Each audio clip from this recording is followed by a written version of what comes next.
kulanti waxaan oo wanaagsan aqyaarta hawada inaga daawanaysaa idilkiinba kula soo dhawaada barta youtube-ka Soomaali YouTube meel walba joogtaan waqtiga idin wacnaado asxaabta haddaad nagu cusub tahay fadlan rukumo oo nagu soo biir iskana daa xaasinimada laguma liibaano aakhiriya adduunba waxaad u diidan tahay inaad nagu soo biirtid waa xaasinimo xaasidkana ma liibaano adduun iyo aakhiro alxaasid laa yaflax haddii aad saaxiib nala tahay fadlan la garee barnaamijka wixii fariimaana hoos nagu reeb adduunyo iyo aakhirana liibaan ayaan ku rajaynaynaa insha Allah فضلا شرقرية هذا شرقريسان بريت 10 في عمد يلسان هذا شرقرية دي قال أنا قلت واحد أنا يدوش شيء نصور هذا البرنامج أنكو يجي دونه طبعا كفنان لو جد عليه هاي سومالي ده أما أقول قطرسان ضدك كوهيسا أفك سوماليكا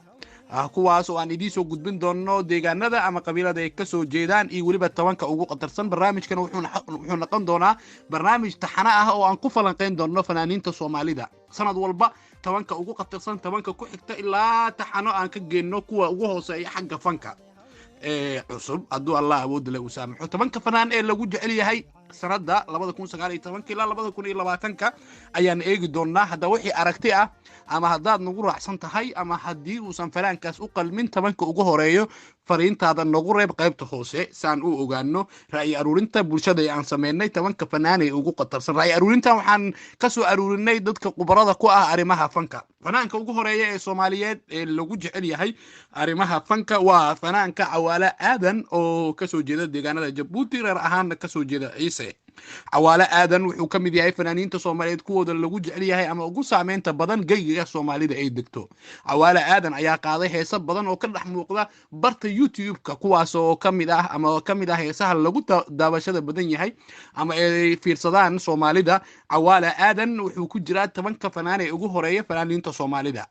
waxaa ka mid ah fanaaniinta Soomaalida kuwooda lagu jecel yahay ama lagu daawasho badan yahay heesoodana sida weyn loo xiiseeyo ayaan eegaynaa fanaanka labaad laakiin Cawaale Aadan heesihiisa heestay ayaad ugu jeceshahay waa su'aal ama hal xiraalo ku aadan heesta aad ugu jeceshahay Iskilaaje wuxuu ka mid yahay fanaaniinta ugu waaweyn ee Soomaalida ee sida weyn loo jecel yahay wuxuuna ka soo jeedaa deegaanada Puntland ama Majeerteen waana fanaan si weyn Soomaalida u jeceshahay Iskilaaje fanaanka saddexaad waa ama fanaaniinta lagu jecel yahay tabanka fanaan ee ugu horeeya waxaa ku jira fanaanka Dayaxdal Nuurshe oo koonfurta Soomaaliya ka soo jeeda qabiil ahaanna wuxuu ka soo jeedaa beesha Sheeqaal wuxuuna ka mid yahay fanaaniinta lagu jecel yahay hadaba heesihiisa heestay ayaad ugu jeceshahay wuxuuna ka mid yahay fanaaniinta ugu waaweyn ee Soomaalida ee sanadihii dambe sida weyn loo jecel yahay fanaanka afraad wuxuu naqanayaa Qadar Kiyow oo ka mid ah fanaaniinta reer Muqdisho sida weyn loo jecel yahay wuxuuna ka soo jeedaa beesha Abgaal waxaana sidoo kale ku jira fanaaniinta lagu jecel yahay ee afka Soomaaliga ku haysta ee ragga ah markii laga soo tago Cawaale Aadan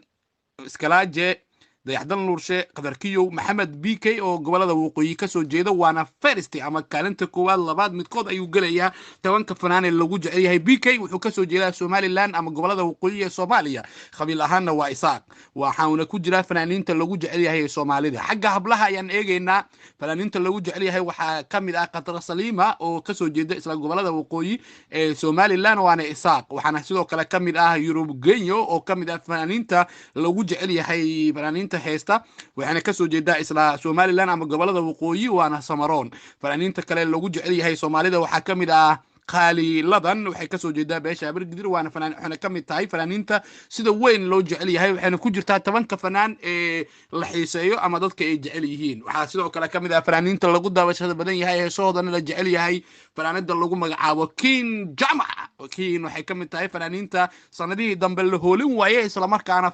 fankeeda sida weyn loo jecel yahay waxaana sidoo kale fanaaniintaasi ku jirta fanaanada lagu magacaabo